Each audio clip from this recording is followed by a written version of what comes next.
he's looking, he's seeing a different colored jersey. And sure enough, this one winds up being intercepted.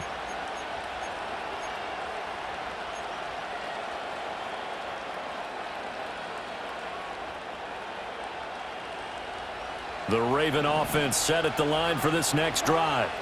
And with 40 seconds to go, that's, you'd think, time enough to try to mount a drive should they decide to do so. And a great job there to read that one defensively. They strung him out, would not allow him to cut upfield. Now the Ravens going to use one of their timeouts as the clock will stop with 33 seconds to go in the first half. 2nd down and 4.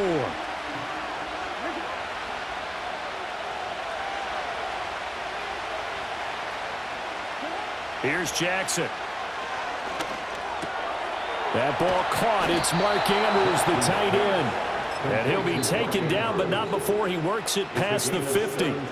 The Ravens going to use the second of their timeouts. So that means they're down to 1 remaining here as we head toward halftime.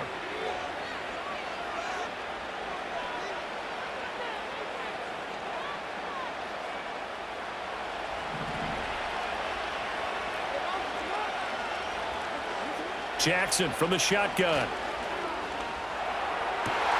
Oh, a poor throw there, and it's intercepted.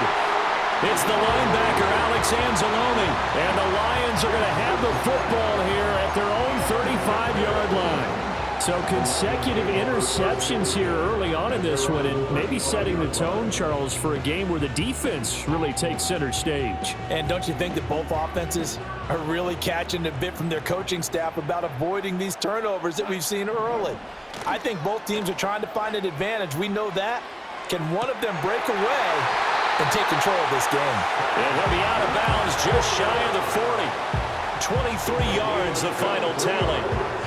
Love the play call that time. Love the design. You put 3 tight ends on the field. That screams jumbo set, running formation to a defense, right?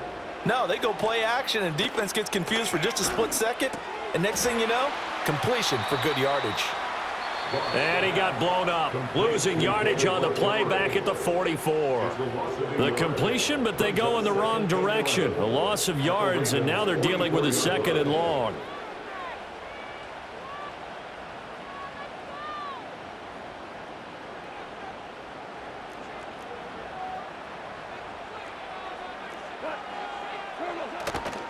Now a play fake, and it's Goff. He's going to throw one up for the end zone. And that's going to be incomplete. Good effort there, trying to take a shot, but it's 3rd down. And that's where you're counting on a receiver's size being an advantage. They were hoping he could go over the top of a smaller DB and haul that one in. A good thought, but that time it didn't work out. The final shot before break here, Goff. They'll let this go deep for St. Brown. And he's in for the touchdown on the final play of the first half. The prayer is answered. How did they get that done? So they grabbed the lead just before half with a clock reading 0-0-0. How about snatching things right at the end and grabbing a little bit of control? What a great way to go into the locker room. It's similar to a boxer flurrying in the last 30 seconds of a round and stealing the round. Great job.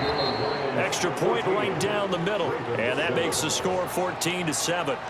That's it for the first half. 2 more quarters to go. We'll have plenty more to see after the break.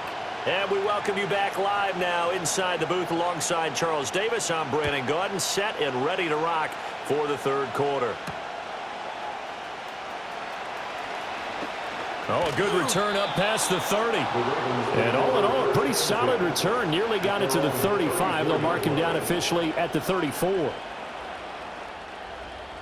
The Baltimore offense at the line, set to get going.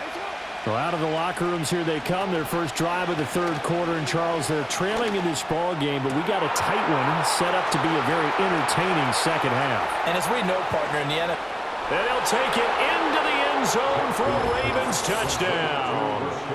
Rashad Bateman, 66 yards. And the Ravens come right out of the locker room and score here in the opening minute of the 3rd quarter. As a former DB, you might not like to see